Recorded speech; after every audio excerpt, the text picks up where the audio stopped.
North ইষ্টৰ আজিৰ এই প্ৰতিবেদনলৈ আপোনাক স্বাগতম।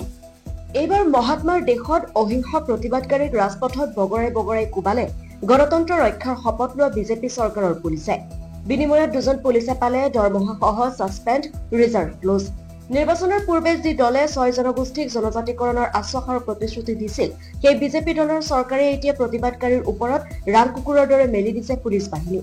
জনজাতিকৰণ আৰু পৃথক কমতাপুৰ দাবীৰে নিৰস্ত্ৰ প্ৰতিবাদ সাব্যস্ত কৰা প্ৰতিবাদকাৰীক ৰাজপথত পেলাই গুৰুলাগুৰুলকৈ পিটিলে ডক্টৰ হিমন্ত বিশ্ব শৰ্মাৰ স্মাৰ্ট চৰকাৰৰ স্মাৰ্ট পুলিচে। নিৰস্ত্ৰ প্ৰতিবাদকাৰীৰ ওপৰত ৰাজপথত বগৰাই স্মাৰ্ট পিটন দি ৰাজ্যৰ গণতান্ত্ৰিক আন্দোলনৰ ইতিহাসত স্মাৰ্ট নজিৰ সৃষ্টি কৰিলে। ধন্য চৰকাৰ বাহাদুৰ। আপোনাক সবেই প্ৰতিশ্ৰুতি দিয়ে, আপোনাক সবেই প্ৰতিশ্ৰুতি পালন নকৰে আৰু তাৰ বিৰুদ্ধে প্ৰতিবাদ কৰিলে আপোনাক সবেই নিৰস্ত্ৰ জনতাক গুৰুলাগুৰুলকৈ পিটে। এয়া কেনে ন্যায়?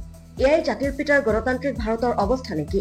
চৰকাৰখনক আমি গৰিহণা দিছো, কাৰণ কিয়নো চাওক আজি দীৰ্ঘদিনীয়া কচাচংচিৰ যি ভূমিপুত্ৰসকলৰ যি জনজাতি পৃথক ৰাজ্য কমতাপুৰ আন্দোলন আজি শান্তিপূৰ্ণভাৱে আমি কৰিবলৈ ওলাইছিলো, কিন্তু আজি যি হেমন্ত বিশ্ব শৰ্মাৰ চৰকাৰখনে যি পুলিচ প্ৰশাসনে আমাক যি দমন নীতি আৰম্ভ কৰিছে, এইটো আমি কেতিয়াও গ্ৰহণযোগ্য নকৰো।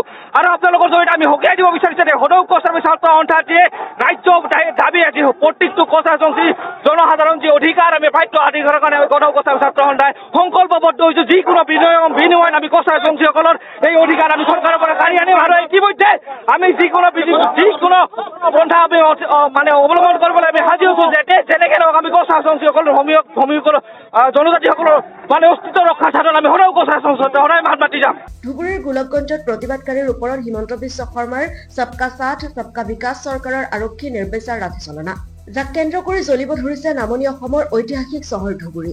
10 ছেপ্টেম্বৰ বুধবাৰে নিশা সদৌ কোচ ৰাজবংশী ছাত্ৰ সন্থাৰ উদ্যোগত আৰু ধুবুৰী পশ্চিম জিলা কোচ ৰাজবংশী ছাত্ৰ সন্থাৰ সহযোগত উলিওৱা হৈছিল বিশাল প্ৰতিবাদী জোৰ সমদল। কোচ ৰাজবংশী জনগোষ্ঠীৰ জনজাতিকৰণ আৰু পৃথক কমতাপুৰৰ দাবীৰে গোলকগঞ্জত বিশাল প্ৰতিবাদী জোৰ সমদল কাৰ্যসূচী ৰূপায়ণ কৰা হৈছিল। চিলাৰাই মহাবিদ্যালয়ৰ পৰা গোলকগঞ্জ টাউন অভিমুখে উলিওৱা এই জোৰ সমদলত আৰক্ষীয়ে বাধা প্ৰদান কৰাৰ গুৰুতৰ অভিযোগ উত্থাপিত হৈছে। শান্তিপূৰ্ণভাৱে আমি জোৰ সমদল কাৰ্যসূচী লৈছিলো, কিন্তু হিমন্ত বিশ্ব শৰ্মাৰ হিটলাৰী প্ৰশাসনৰ আজি যি তেওঁলোকৰ লাঠিৰ কোবৰ কাৰণে আজি আমি প্ৰগ্ৰাম শান্তিপূৰ্ণ কৰিব নিদিলে, তাৰ কাৰণে আজি অসমৰ মুখ্যমন্ত্ৰী ডাঙৰীয়াক অসম চৰকাৰক আমি ধিক্কাৰ জনাইছো।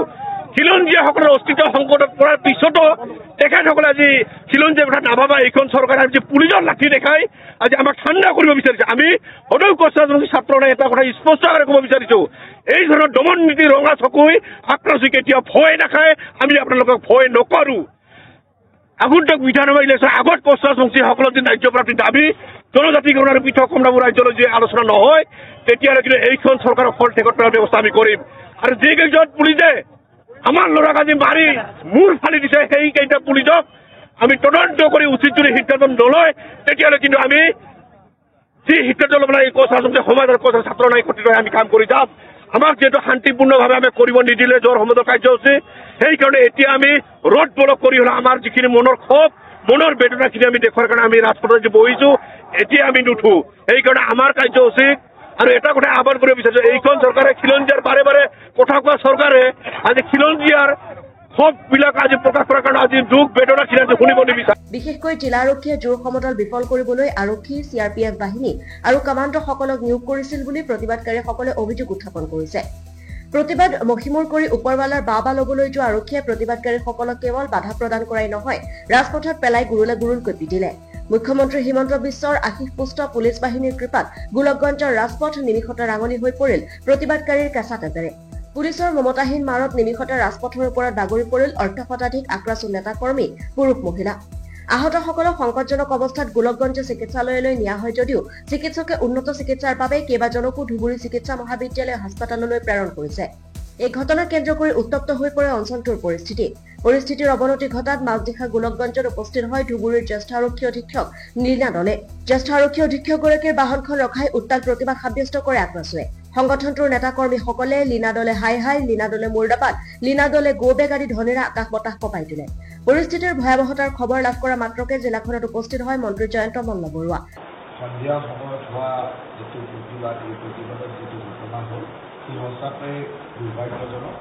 আৰু এই ঘটনাটো গম পোৱাৰ লগে লগে মুখ্যমন্ত্ৰী ডাঙৰীয়াই নিৰ্দেশ দিছিলে যে মুখ্যমন্ত্ৰী ডাঙৰীয়াৰ হৈ ইয়ালৈ আহিব লাগে আৰু ইয়াতনো আচল পৰিস্থিতিটো কি হৈছে সেই কথাখিনি জানিব লাগে। সেই মৰ্মে মই ৰাতি ইয়ালৈ আহিছিলোঁ আৰু মাজনিশা ইয়াত আহি পোৱাৰ পিছত মই সকলো যিসকল লোক আহত হৈছিল হস্পিটেলত যিসকল আছিল তেওঁলোকৰ খবৰ ল'লোঁ গোটেইখিনি খবৰ লোৱাৰ পিছত যিটো দেখিছিলোঁ তেখেতসকল এনেকুৱা কোনো মেজৰ মানে চিৰিয়াছনেছ মানে খুব চিন্তা কৰিবলগীয়া তেনেকুৱা নাই এতিয়া যিখিনি ট্ৰিটমেণ্ট কৰিব লাগিব চৰকাৰে সম্পূৰ্ণভাৱে ট্ৰিটমেণ্টটো কৰিব যাতে অসুবিধা নহয় তেওঁলোকৰ যি চিকিৎসা লাগিব গোটেইখিনি কৰিব তাৰ লগে লগে আমাৰ আক্ৰাছৰ কৰ্মকৰ্তাসকলৰ লগত বিভিন্ন আলোচনা কৰিলোঁ তেখেতসকলৰ আৰু পুলিচ প্ৰশাসনৰ মাজত অকণমান ভুল বুজাবুজি হৈ আছে যে ঘটনাটো হ'ল যিটো ঘটনা আমাৰ সকলোৰে কাৰণে দুখজনক আৰু এনেকুৱা ঘটনা আমি হোৱাটো নিবিচাৰোঁ মুখ্যমন্ত্ৰী ডাঙৰীয়া ঘটনাটো হোৱাৰ লগে লগে তাত থকা যিজন OC আছিল তেওঁক ইমিডিয়েটলি ৰিজাৰ্ভ ক্ল'জ কৰি তেওঁক ছাছপেনশ্যন কৰা হৈছিল সেইটো আমি অৰ্ডাৰ দিছিলোঁ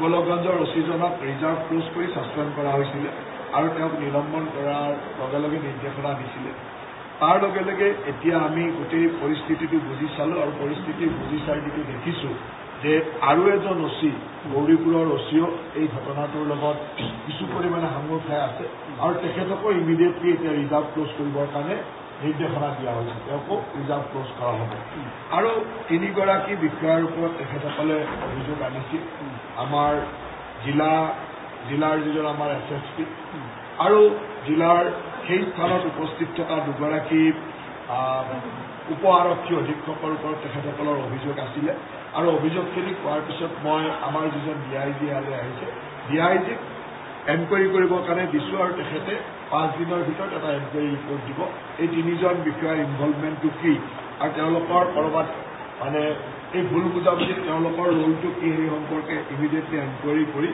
5 দিনৰ ভিতৰত তেওঁ এটা প্ৰতিবেদন দিব গতিকে এজন গৌৰীপুৰৰ OCক আমি ইমিডিয়েটলি ৰিজাৰ্ভ ক্ল'জ কৰি ছাছপেনশ্যন কৰিছোঁ আৰু গৌৰীপুৰৰ OCক আমি ৰিজাৰ্ভ ক্ল'জ কৰিছোঁ গতিকে এই ধৰণৰ ব্যৱস্থা লোৱাৰ পিছত চৰকাৰে যিহেতু অত্যন্ত গুৰুত্ব সহকাৰে লৈছে আৰু মুখ্যমন্ত্ৰী ডাঙৰীয়াৰ নিৰ্দেশত মই নিজেই ইয়ালৈ আহিছোঁ আৰু তেখেতসকলৰ য'ত আমাৰ ক'ৰবাত ভুল হৈছে বা আমাৰ প্ৰশাসনৰ মাজত এটা মিছআণ্ডাৰষ্টেণ্ডিং হৈছে তাৰ কাৰণে আমি তেখেতসকলক গোটেই কথাখিনি বুজাই আজি তেখেতসকলে ৰাতিপুৱাৰ পৰা এটা বন্ধ আহ্বান কৰিছিল মই তেখেতসকলক অনুৰোধ কৰিছিলোঁ যে আমাৰ এটা ভুল বুজাবুজিৰ মাজত হ'ল এই বন্ধটো আৰু কৰিব নালাগে তেখেতসকলক আহ্বান জনাইছোঁ আৰু আমি ইমিডিয়েটলি একশ্যন লৈছোঁ গতিকে তেখেতসকলে তাত সন্মতি প্ৰকাশ কৰিছে আৰু এই সন্মতি সাপেক্ষে এতিয়া আমি ভাবোঁ যে এটা সৌহাৰ্দ্যপূৰ্ণ সম্পৰ্কৰ মাজেৰে আমি ভৱিষ্যতৰ কৰ্মপন্থাখিনি আগবঢ়াই লৈ যাব পাৰিম তেখেতসকলৰ যিখিনি ন্যায্য দাবী সেই দাবীৰ প্ৰতি আমাৰ অসম চৰকাৰে বিশেষকৈ হিমন্ত বিশ্ব শৰ্মা ডাঙৰীয়াই বিভিন্ন সময়ত বিভিন্ন আলোচনা মাধ্যমে আগবঢ়াই লৈ গৈ আছে মই ভাবোঁ যে এই বিষয়টো ইমানতে আৰু সামৰণি কৰিম মন্ত্ৰী বৰুৱাই ঘটনাৰ বুজ লৈ লাঠিচালনাৰ নিৰ্দেশ দিয়াত গোলকগঞ্জ থানাৰ ভাৰপ্ৰাপ্ত বিষয়া দেৱজিৎ কলিতাক নিলম্বনৰ নিৰ্দেশ দিয়ে দেৱজিৎ কলিতাৰ লগতে গৌৰীপুৰ থানাৰ ভাৰপ্ৰাপ্ত বিষয়া চিৰঞ্জীৱ লাহনকো ৰিজাৰ্ভ ক্ল'জৰ নিৰ্দেশ দিয়ে মন্ত্ৰীগৰাকীয়ে জানিব পৰা মতে মুখ্যমন্ত্ৰীৰ নিৰ্দেশ অনুসৰিয়ে মাজনিশা ধুবুৰী চিকিৎসা মহাবিদ্যালয় হাস্পতালত উপস্থিত হয় মন্ত্ৰী জয়ন্ত মল্ল বৰুৱা মন্ত্ৰীগৰাকীয়ে মাজনিশা আহত প্ৰতিবাদকাৰীসকলৰ স্বাস্থ্যৰ বুজ লোৱাৰ পিছত ধুবুৰী চিকিৎসা মহাবিদ্যালয়ৰ সভাকক্ষত সদৌ কোচৰাজবংশী ছাত্ৰ সন্থাৰ সৈতে আলোচনাত মিলিত হয় কিন্তু ইয়াতে শেষ নেকি এগৰাকী গণনেতাৰ দায়িত্ব 2জনমান পুলিচক ছাছপেণ্ড ৰিজাৰ্ভ ক্ল'জ এয়াই নেকি নিৰস্ত্ৰ প্ৰাপ্য অধিকাৰ বিচৰা জনতাৰ ওপৰত দানৱৰ দৰে জঁপিয়াই পৰা পুলিচ বাহিনীৰ ওপৰত শেষ শাস্তি বাহ মন্ত্ৰী মহোদয় আপোনাক সবেই ভুৱা প্ৰতিশ্ৰুতি দি জনতাৰ ভোট লৈ শাসনৰ গাদীত বহিব আকৌ প্ৰাপ্য অধিকাৰ বিচাৰি গণতান্ত্ৰিক আন্দোলন কৰিলে আপোনালোকৰ ইচাৰাতেই তেনে জনতাক আপোনাক সবৰ পুলিচ বাহিনী লগাই বগৰাই কোবাব জনতাৰ ৰোষত পৰাৰ ভয়ত আপোনাক সবেই 2 পুলিচক আধা দৰমহা পুৰা দৰমহা দি ছাছপেণ্ড ৰিজাৰ্ভ ক্ল'জৰ ভাওনা পাতিব গ্ৰেপ্তাৰ কৰি আইনৰ হাতত তুলি দিবলৈ ভয় কৰে কিয় তাৰ মানে গ্ৰেপ্তাৰ কৰিলে তেনে পুলিচে মুখ খুলিব আৰু আপোনাৰ সবৰ চৰিত্ৰবোৰ বৰ বেয়াকৈ ৰাইজৰ সন্মুখত বেনকাব হৈ যাব আপোনাৰ সবে জনতাক ঠগি অহা থিয়ৰিটো এতিয়া ৰাইজে ভালদৰে বুজি উঠিছে চাব মন্ত্ৰী মহোদয় আপোনাৰ সবৰ এনে সো-কল্ড জনসেৱকৰ চৰিত্ৰৰ বাবে ইতিমধ্যে চুবুৰীয়া ৰাষ্ট্ৰ বাংলাদেশ নেপালৰ পৰা আপোনালোকৰ দৰে জনসেৱকবোৰ প্ৰাণ লৈ পলাইছে আমাৰ ইয়াতো তেনে পৰিস্থিতি উদ্ভৱৰ জুইকুৰা উমি জ্বলি আছে গতিকে জনতাৰ সেৱকে জুখিমাখি খোজ দিয়াৰ সময় আহি পৰিছে ইপিনে কালি মৰিগাঁৱত উপস্থিত হৈ সদৌ অসম ছাত্ৰ সন্থাৰ সভাপতি উৎপল শৰ্মাই আক্ৰাছৰ কৰ্মীৰ ওপৰত অসম আৰক্ষীৰ নিৰ্মম লাঠিচালনাক বৰ্বৰ আখ্যা দি তীব্ৰ ভাষাৰে গৰিহণা দিয়ে কোচ ৰাজবংশীসকলে জনজাতিকৰণৰ দাবীত উলিওৱা প্ৰতিবাদী সমদলত আৰক্ষীৰ নিৰ্মম আক্ৰমণৰ গৰিহণা দিছে সদৌ অসম ছাত্ৰ সন্থাই। সদৌ অসম ছাত্ৰ সন্থাৰ সভাপতি উৎপল শৰ্মাই কয় যে নিজৰ অধিকাৰৰ দাবীত গণতান্ত্ৰিক শান্তিপূৰ্ণ সংগ্ৰাম কৰা কোচ ৰাজবংশীসকলৰ ওপৰত যি ধৰণৰ বৰ্বৰ অত্যাচাৰ চৰকাৰে চলাইছে সেয়া কোনো কাৰণত গ্ৰহণযোগ্য নহয়। গৃহ বিভাগৰ দায়িত্বত থকা মন্ত্ৰী হিমন্ত বিশ্ব শৰ্মাক তীব্ৰ ভাষাৰে গৰিহণা দিছো। লগতে তেওঁ কয় এয়া স্বৈৰতন্ত্ৰ, এয়া গণতন্ত্ৰৰ অপমৃত্যুৰ লক্ষণ। অহিংসা শান্তিপূৰ্ণ প্ৰতিবাদ কৰা খিলঞ্জীয়া মানুহৰ ওপৰত আৰক্ষীয়ে এই ধৰণৰ বৰ্বৰতা চলায় সেয়া কোনো কাৰণত গ্ৰহণযোগ্য নহয়। মুখ্যমন্ত্ৰীগৰাকীয়ে যিমানেই খিলঞ্জীয়া প্ৰীতি নেদেখাওক কিয় তথাপিও তেওঁলোকৰ অবৈধ হিন্দুসকলৰ বাংলাদেশীৰ প্ৰতিহে দৰদ বেছি। অসমখনত আজি শান্তি পূৰ্ণ গণতান্ত্ৰিক আন্দোলনৰ কোনো ধৰণৰ পৰিৱেশ নাইকিয়া হৈছে। গণতান্ত্ৰিক প্ৰমূল্যৰ চৰকাৰখনে পাহৰি গৈছে যে ইয়াৰ ৰাজতন্ত্ৰ চলি থকা নাই। প্ৰতিবাদৰ বিৰুদ্ধে বৰ্বৰতা কোনো কাৰণতে গ্ৰহণযোগ্য নহয় বুলি আছৰ সভাপতিগৰাকীয়ে মন্তব্য কৰে। নিজৰ অধিকাৰৰ দাবীত গণতান্ত্ৰিক শান্তিপূৰ্ণ সংগ্ৰাম কৰা কোচ ৰাজবংশীসকলৰ ওপৰত আক্ৰাসুৰ নেতৃত্বৰ ওপৰত যি ধৰণৰ বৰ্বৰ অত্যাচাৰ অসম চৰকাৰে চলাইছে সেয়া কোনো কাৰণত গ্ৰহণযোগ্য নহয়। আমি ধিক্কাৰ দিছো আৰু গৃহ বিভাগৰ দায়িত্বত থকা মুখ্যমন্ত্ৰী হিমন্ত বিশ্ব শৰ্মাক তীব্ৰ গৰিহণা দিছো। এয়া স্বৈৰতন্ত্ৰ, এয়া গণতন্ত্ৰৰ অপমৃত্যুৰ লক্ষণ। অহিংস শান্তিপূৰ্ণ প্ৰতিবাদ কৰা খিলঞ্জীয়া মানুহৰ ওপৰত যদি আৰক্ষীয়ে সুৰক্ষা বাহিনীয়ে এই ধৰণৰ বৰ্বৰ অত্যাচাৰ চলায় সেয়া কোনো কাৰণত গ্ৰহণযোগ্য নহব। আৰু মুখ্যমন্ত্ৰীগৰাকীয়ে মুখেৰে যিমানেই খিলঞ্জীয়া প্ৰীতি নেদেখুৱাওক কিয় তেওঁলোকৰ যে অবৈধ হিন্দু বাংলাদেশীৰ প্ৰতিহে দৰদ বেছি এনেকুৱা ধৰণৰ ঘটনাবোৰে বাৰে বাৰে প্ৰমাণ কৰে।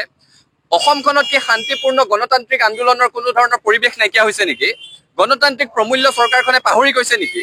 ইয়াততো ৰাজতন্ত্ৰ চলি থকা নাই যে নিজৰ অধিকাৰৰ দাবীত কোনোবাই সংগ্ৰাম কৰিলে তেওঁলোকক এই ধৰণে গুৰুলাগুৰুলকৈ প্ৰহাৰ কৰিব, তেওঁলোকৰ ওপৰত আৰক্ষীৰ বৰ্বৰ অত্যাচাৰ জাপি দিব, ইয়াক কোনো কাৰণত গ্ৰহণযোগ্য নহয়। দুগৰাকী অচিক এতিয়া তেওঁলোকে ৰিজাৰ্ভ ক্লোজ কৰি নিলম্বনৰ ঘোষণা কৰিছে, তদন্ত ঘোষণা কৰিছে। আমি বিচাৰো তদন্ত পানী নসৰকা হওক, তদন্ত নিৰপেক্ষ হওক আৰু যিমানেই বিয়াগুম বিষয়া নহওক কিয় যাৰ পৃষ্ঠপোষকতাত এনে ঘটনা সংঘটিত হৈছে তেওঁলোকক বিচাৰৰ আওতালৈ আনিব লাগে, তেওঁলোকক শাস্তিৰ ব্যৱস্থা কৰিব লাগে। আৰু ডক্টৰ হিমন্ত বিশ্ব শৰ্মাক সকীয়াই দিব বিচাৰিছো, আপুনি স্বৈৰতন্ত্ৰ চলাবলৈ চেষ্টা নকৰিব। অসমত গণতান্ত্ৰিক আন্দোলনৰ ইতিহাস আছে।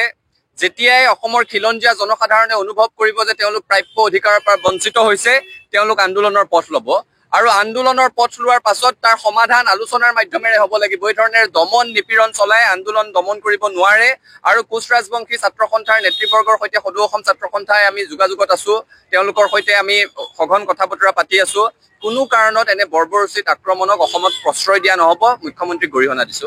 Bureau report, news on north east.